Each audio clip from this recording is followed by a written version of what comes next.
శ్రోతలకు నమస్కారం. ఈ మా ఆనంద జీవితం అను కార్యక్రమంనకు స్వాగతం. ఈరోజు మనకు వాక్యం అందించువారు సహోదరుడు జోసెఫ్ నందిగాల. ఆనంద జీవితము ఫీబా శ్రోతలకు ప్రభువైన యేసుక్రీస్తు నామమున హృదయపూర్వక శుభములు తెలియజేస్తూ ఉన్నాము. మీరందరూ కూడా ప్రభు యొక్క మహాకృపను బట్టి క్షేమముగాను సంతోషముగాను ఉన్నారు అని మిమ్మలను బట్టి దేవుని స్తుతిస్తూ ఉన్నాము. మీ కొరకు ప్రార్థన చేస్తూ ఉన్నాము.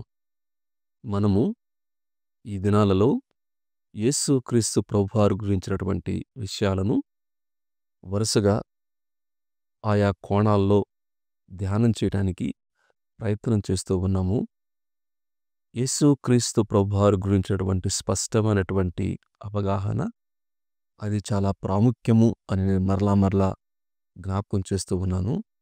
క్రీస్తు లేకుండా క్రైస్తత్వము లేదు అనే విషయాన్ని అర్థం చేసుకోవాలి. క్రీస్తుని సరిగా అర్థం చేసుకోకుండా అంగీకరించకుండా క్రైస్తవ జీవితానికి అర్థం లేదు. యేసుక్రీస్తు ప్రభువాన్ని సరిగా అర్థం చేసుకోనకుండా ఒక క్రైస్తవునికి ఆనందం కానీ ఆరాధన కానీ ఆచరణలో కానీ అది అంత లాభకరంగాను అర్థవంతంగాను ఉండదు అని మనకు జ్ఞాపకం చేసుకోవాలి. ఈ సమయంలో యేసుక్రీస్తు ప్రభువారి యొక్క శ్రేష్టత, ఆయన విశిష్టత, ఆయన ప్రత్యేకత, ఆయన అసమానత, ఆయన అద్వితీయత, ఆయన ఎవరో అనే విషయాలు మనము యోహాను సువార్త నుండి మనము జ్ఞాపకం చేసుకుంటూ ఉన్నాము. యోహాను సువార్త 1వ అధ్యాయములో ఆయన ఆదియందు అన్నాడు. ఆయన ఆదియందు అంటే ఆయన ఆరంభము లేదు, ఆయనకు అంతము లేదు. జగత్తు పునాది వేయబడక మునిపే ఆరంభము కాకముందే ఆదిలోనే ఆయన ఉన్నాడు. ఆయన దేవుని యొద్ద ఉన్నాడు, దేవుడై ఉన్నాడు అనే మాట ఉంటుంది. ఆయన మూలముగా కలిగెను, ఆయన సృష్టికర్త అనే మాట యోహాను గారు పరిచయం చేస్తాడు. ఆయనలో జీవముండెను అన్నాడు. ఆయన స్వయంభవుడు, ఆయన ఏదో వేరే తోట సృష్టింపబడిన వాడు కాడు, ఆయన స్వయంభవుడు, ఉన్నవాడు అనేటువంటి భావనతో ఆయనలో జీవముంది అనే మాట. అదే సమయంలో ఆయన లోకములో ఉండెను అన్నాడు. ఆయన తన స్వకీయుల యొద్దకు వచ్చాడు అన్నాడు. ఆయన అధికారాన్ని గురించి మాట్లాడాడు. తన్ను ఎందరు అంగీకరించారో వారందరికీ దేవుని కుమారులగుటకు ఆయన అధికారము అనుగ్రహించను అన్నాడు. ఆయన అధికారము ఉంది. అలానే 14వ వచనములో ఆయన శరీరధారి అయి అనేటువంటి మాట బైబిల్లో వ్రాయబడి ఉంది. ఈ 14వ వచనంలోనే ఆయన మహిమ అనే మాట ఉంది. అద్వితీయ కుమారుని మహిమ వలె ఆయన మహిమ అనే మాట ఉంది. 16వ వచనంలో ఆయన పరిపూర్ణత అనే మాట ఉంది. 18వ వచనంలో ఆయన బయలుపరచను అనే మాట ఉంది.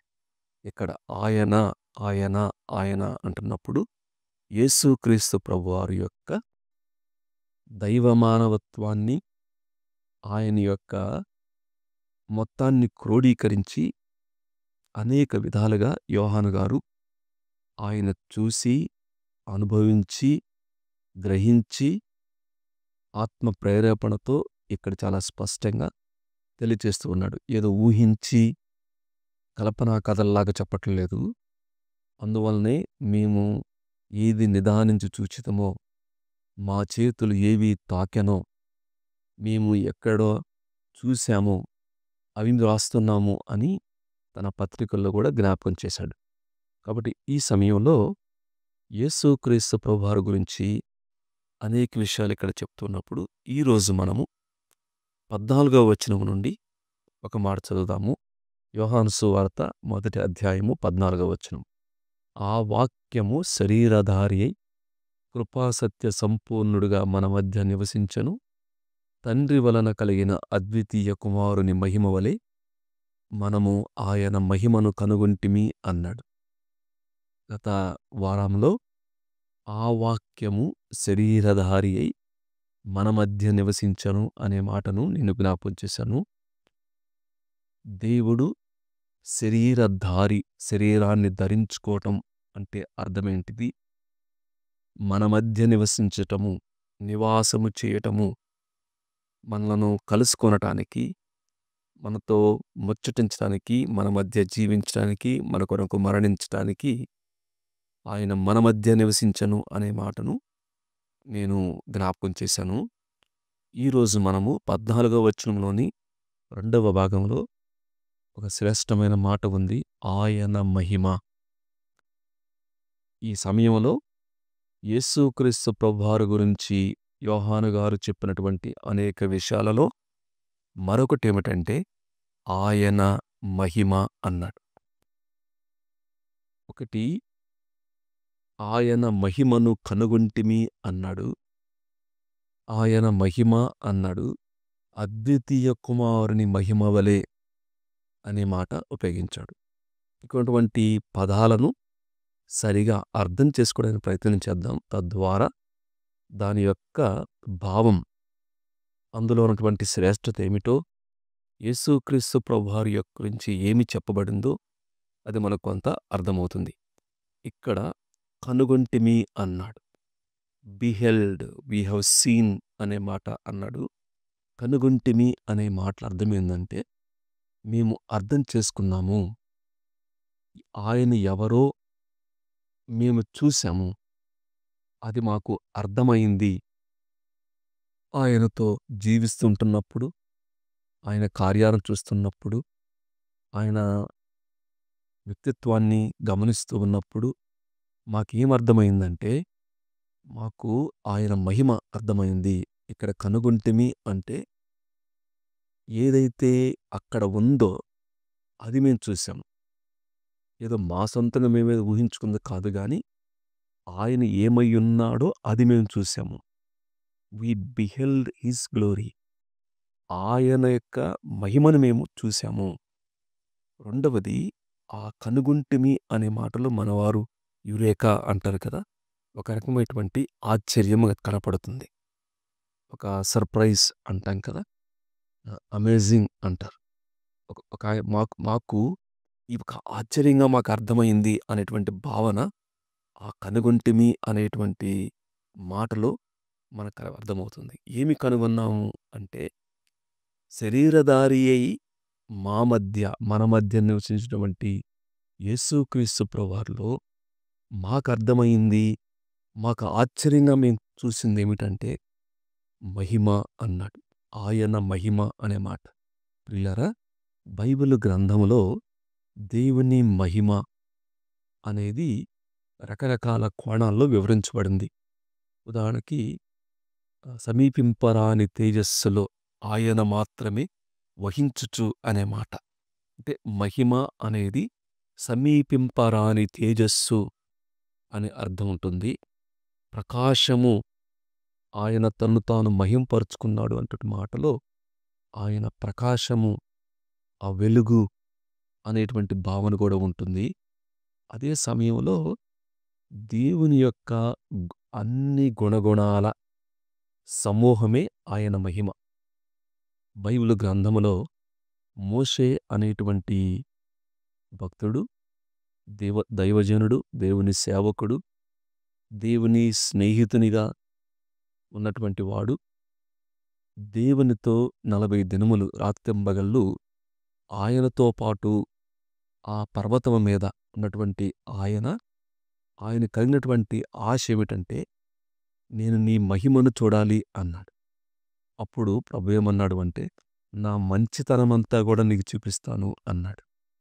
అని ఆయన దాటి వెళుతున్నప్పుడు ఆయన యొక్క గుణగణ లక్షణములు, ఆయన కనికరము గల దేవుడుగా, ఆయన దయగల దేవుడుగా, ఆయన 1000 తరములకు కృప చూపించేటువంటి వాడుగా తన్ను తాను ప్రత్యక్షపరుచుకున్నాడు. అంటే దేవుని గుణగుణాల యొక్క ఆ సమ్మేళనం అన్నిటినీ కలిపితే వచ్చేది ఆయన మహిమ అనే విషయాన్ని కూడా మనం అర్థం చేసుకోవాలి.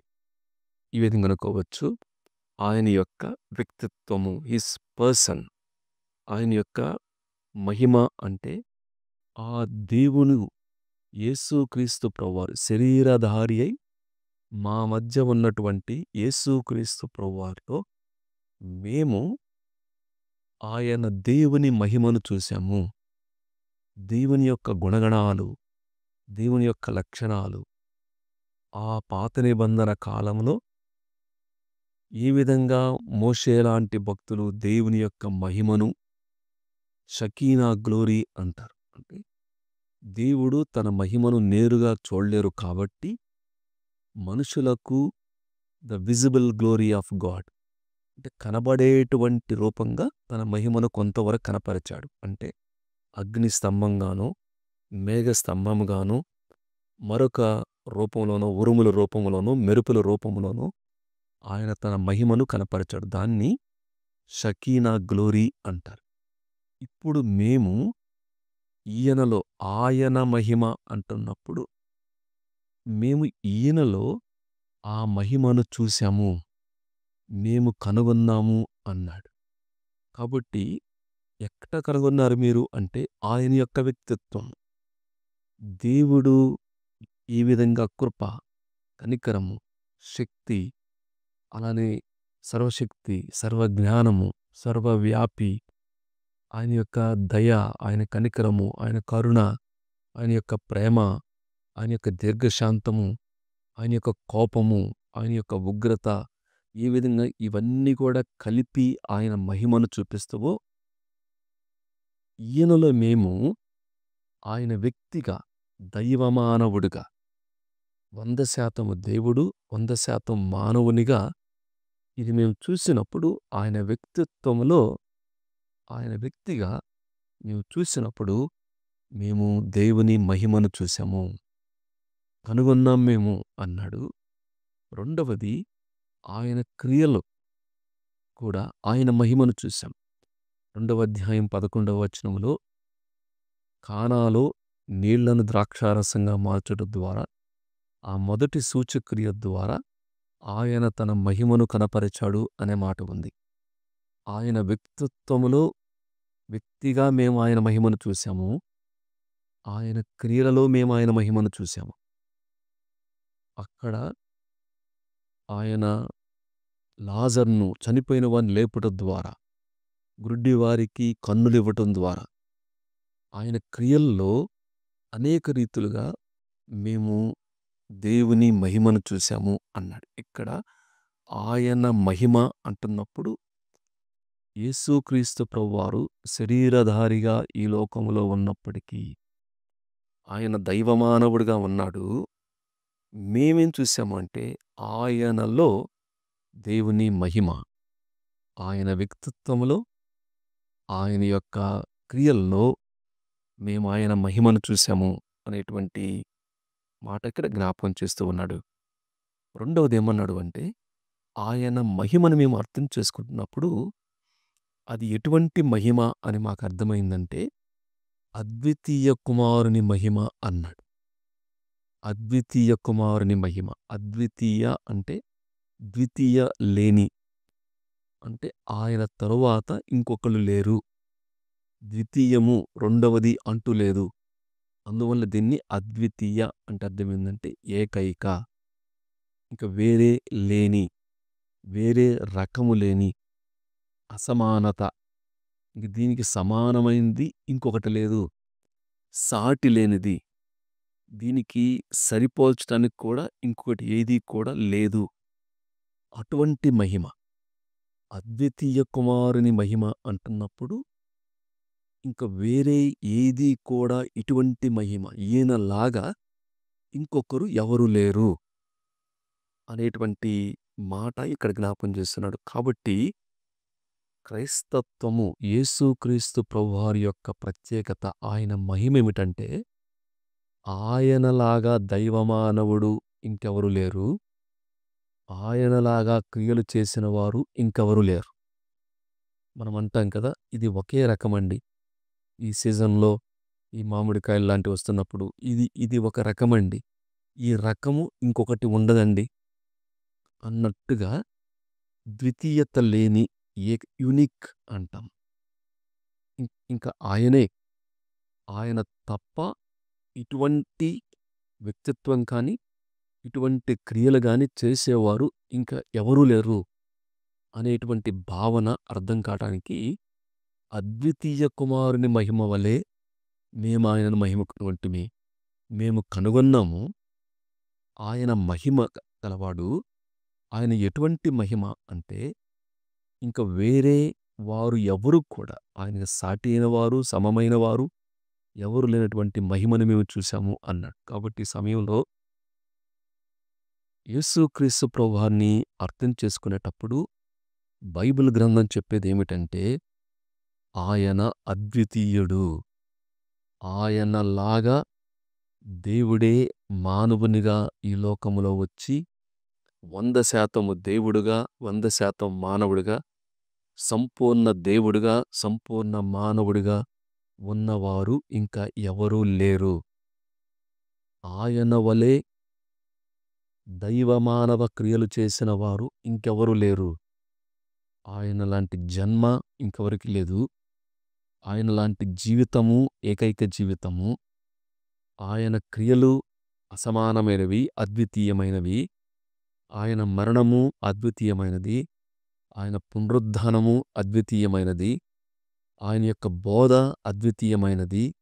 ఆయన యొక్క వ్యక్తిత్వము అద్వితీయమైనది. ఆయన యొక్క శక్తి అద్వితీయమైనది. ఇంక ద్వితీయమంటూ లేదు. అది మాకు అర్థమైంది. అది ఆయన మహిమ. ద్వితీయత లేని ఒక మహిమను మేము ఆయనలో చూశాము అని యోహాను గారు చెప్తున్నాడు. కాబట్టి ఈ సమయంలో మనము యేసుక్రీస్తు ప్రభువారి గురించి అర్థం చేసుకున్నప్పుడు ఆయన మహిమ అంటున్నప్పుడు ఆయన వ్యక్తిత్వము, ఆయన క్రియలు ఏకైక ద్వితీయత లేని, సాటి లేని, అసమానమైన, సరిపోల్చలేనటువంటి యేసుక్రీస్తు ప్రభువారు ఒక్కరే అనే విషయాన్ని మనము జ్ఞాపం చేసుకో. అందువల్లనే మనము దేవుణ్ణి మహిమపరచటము అంటే ఆయన మహిమకి ఏదో కలుపుతున్నట్టు కాదు. ఆయన వలె ఇంకెవరూ లేరు. కానీ మనము ఆయన మహిమపరచటము అంటే ఆయన మహిమను అర్థం చేసుకొని మిగిలిన వారికి ఆయన మహిమను అర్థమయ్యేటట్టు చేయటం, ఆయనను మహిమపరచటం. అంటే మన యొక్క ఏదైతే మనం చేసేటువంటి మన జీవితం కానీ, మన యొక్క ఆరాధన కానీ, మన యొక్క క్రియలను కానీ ఆయన గుర్తించటము అంటే అర్థమేందంటే వేరే వారు ఆయన మహిమను చూపించటం అనే విషయాన్ని అర్థం చేసుకోవాలి. కాబట్టి నేను 3 విషయాలు జ్ఞాపం చేశాను. 1 మేము కనుగొన్నాము. 2 ఆయన మహిమ, ఆయన వ్యక్తిత్వం, ఆ యొక్క షకీనా మహిమ ఆనాడు ఏ విధంగా చూశారో ఈనాడు మేము ఈయనలో చూశాము ఆయన మహిమ, ఆయన వ్యక్తిత్వం, ఆయన క్రియల్లో. 3వది అది అద్వితీయమైనది, అది ఏకైకమైనది. అటువంటిది ఎవరు లేరు, ఇంకెవరు కూడా లేరు అనే విషయాన్ని జ్ఞాపం చేస్తూ ఉన్నాడు. 3వది ఇక్కడ ఇదే వచనంలో ఏమన్నాడు అంటే యేసుక్రీస్తు ప్రభువారి యొక్క మాట్లాడుతూ ఆయన కృపాసత్య సంపూర్ణుడు, full of grace and truth అన్నాడు. 1 అద్వితీయమైన మహిమ కలవాడు. 2 ఆయన కృపాసత్య సంపూర్ణుడు అంటే సంపూర్ణమైన కృప, సంపూర్ణమైనటువంటి సత్యము ఆయనలోనే ఉంది. ఆయనే సంపూర్ణమైన కృప, ఆయనే సంపూర్ణమైన సత్యము అంటే అర్థమైంది. All grace, full of grace అంటారు. All truth, full of truth అంటే అర్థం ఏంటంటే ఆయనకు బయట, ఆయన లేకుండా కృప అనేది లేదు. ఆయనకు అతీతంగా, ఆయనకు బయట సత్యము అనేది లేదు. మిగిలినటువంటి రకరకాల గ్రంథాలలో, రకరకాల పుస్తకాలలో సూక్తులు ఉండొచ్చు, లేకపోతే జ్ఞానము అనిపించబడేవి ఉండొచ్చేమో. కానీ వాటి ద్వారా మనకు విషయ పరిజ్ఞానము అర్థమవుతుందేమో కానీ, సత్యం మాత్రం యేసుక్రీస్తు ప్రభువారిలో మాత్రమే ఉంది. All truth, full truth. ఆయనకు బయట, ఆయన లేకుండా ఒక వ్యక్తి సత్యాన్ని అర్థం చేసుకోవటము అసాధ్యము. Full of grace, all grace, సమస్తమైనటువంటి కృప ఆయనలోనే ఉంది. శ్రమలోన, ఇబ్బందా, కష్టమా, ఇంకా మనకు ఏ ఏ విషయాల్లో మనకు దేవుని కృప కావాలో ఆ కృప మొత్తం కూడా యేసుక్రీస్తు ప్రభువారిలో ఫుల్గా ఉంది అన్నాడు. సత్యం అర్థం కావాలి అంటే ఏది నిజమైంది, ఏది వాస్తవమైంది, ఏది సత్యమైంది అర్థం కావాలి అంటే అది ఆయనలోనే ఉంది అనే మాట ఉపయోగించినట్టుగా మనం చూస్తామండి. కాబట్టి ఈ సమయంలో ఆ అద్వితీయ మహిమగల యేసుక్రీస్తు ప్రభువారు, సంపూర్ణమైన కృప ఇచ్చేటువంటి యేసుక్రీస్తు ప్రభువారు, సంపూర్ణమైనటువంటి సత్యంతో ఉన్నటువంటి యేసుక్రీస్తు ప్రభువారు, అటువంటి ఆయన మన మధ్య దైవమానవుడిగా మన మధ్య ఉన్నాడు. మన మధ్య నివసించాడు. మన వలె జీవించాడు. ఆయన పాపము లేనివాడుగా ఉన్నాడు. ఏమన్నాడు అంటే, మేము ఆయన్ని కనుగొన్నాము అన్నాడు. ప్రియులారా, ఈ సమయంలో యేసుక్రీస్తు ప్రభువారిని అర్థం చేసుకునేటప్పుడు ఈ 3 శ్రేష్టమైన విషయాలు అర్థం చేసుకోనండి. ఆయన చరిత్రలో ఒక మానవునిగా ఈ లోకంలో జన్మించినప్పటికీ బైబిల్ గ్రంథం యేసుక్రీస్తు ప్రభువారు చెప్పేటువంటి మాటలు ఏమిటంటే, ఆయన మహిమ, ఆయన వ్యక్తిత్వము, ఆయన యొక్క క్రియల్లో ఆయన యొక్క శ్రేష్టత, అసమానత అర్థమవుతుంది. అది అద్వితీయ మహిమ. 2, మన జీవితానికి నీకు కృప కావాలి అంటే సమస్తమైనటువంటి కృప, సంపూర్ణమైనటువంటి కృప అది ఆయనలోనే దొరుకుతుంది. ఆయన లేకుండా కృప లేదు. 3వది, అనేక సార్లు ఈ లోకంలో రకరకాల వాటి ద్వారా ఎక్కడ సత్యాన్వేషణ అని చెప్పి అంటారు. సత్యాన్వేషణ కోసం రకరకాల బాధలు, రకరకాల ఇబ్బందులు, అనేకమైనటువంటి పరిశోధనలు చేస్తున్నారు. బైబిల్ గ్రంథం చెప్పేది ఏమిటంటే, సంపూర్ణమైనటువంటి సత్యము యేసుక్రీస్తు ప్రభువారిలో ఉంది. ఆయనకు బయట నీకు సత్యము దొరకదు అనే విషయాన్ని ప్రభుపేట మనవి చేస్తున్నాను. అందువల్ల అన్నాడు, నేనే మార్గము, సత్యము, జీవము అన్నాడు. నేను కూడా కాదు, నేనే. యేసుక్రీస్తు ప్రభువారి ద్వారా మాత్రమే ఒక వ్యక్తికి సత్యము అర్థమవుతుంది.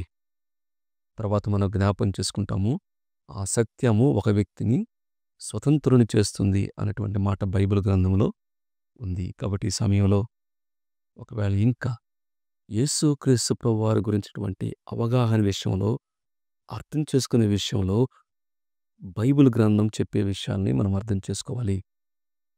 వింటున్న వారిలో ఇంకెవరైనా ఈ అద్వితీయ మహిమగల యేసుక్రీస్తు ప్రభువారు, ఏమిటా మహిమ? ఆయన వలె దైవమానవుడు ఎవరు లేరు. ఆయన వలె క్రియలు చేసిన వారు ఎవరూ లేడు. అటువంటి అద్వితీయ మహిమని మేము చూసాము. 2, ఆయనలో నీకు కృప దొరుకుతుంది. ఆయనలో నీకు సత్యం అర్థమవుతుంది. కాబట్టి ఒకవేళ ఇంకా యేసుక్రీస్తు ప్రభువారిని నమ్మకపోతే, ఇక్కడ రాయబడి ఉంది కదా, ఎందరు అంగీకరించారో వారందరికీ, ఆయన యందు విశ్వాసం ఉంచు వారికి దేవుని పిల్లలొకటుకు ఆయన అధికారం ఇచ్చాడు అన్నాడు. ఆయన నీ కొరకు మరణించాడు.